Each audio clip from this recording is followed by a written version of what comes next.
So I decided to make a deadly arsenic compound from the 1800s. This is also known as Scheels green, which is suspected to kill Napoleon. In the 1800s, they used a bunch of arsenic compounds, which actually were green. They would then paint walls and dye clothes with these colors and even make candy out of it. But let me show you how I made it. So way before this, I dissolved some arsenic in sulfuric acid, which formed arsenic trioxide. Then I washed as many impurities out and I filtered it so I can get my arsenic trioxide here.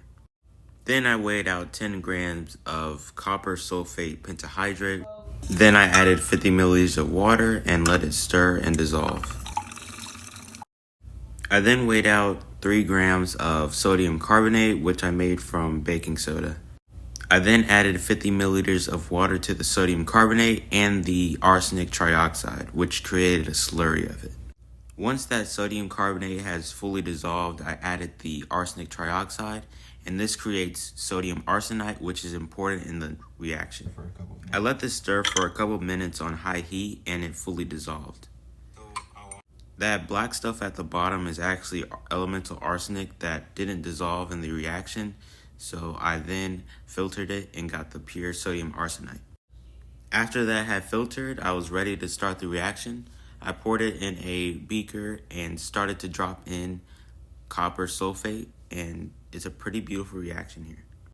I then put it under a light so you can see it better, and it's truly beautiful. I'm actually not a fan of the color, but it's still pretty interesting to make it. If you're wondering why this was so toxic, besides it being arsenic, mold would grow on the moist rooms that these arsenic compounds were painted on, and mold would basically decompose it to form arsine gas. This arsine gas was extremely poisonous. Around 1 day in a room like this could kill you because all that arsine gas would just completely destroy your cells and you would be dead. After that was done, I then filtered it, but you can kind of see that it had a leak, so I was wondering why it went through the filter.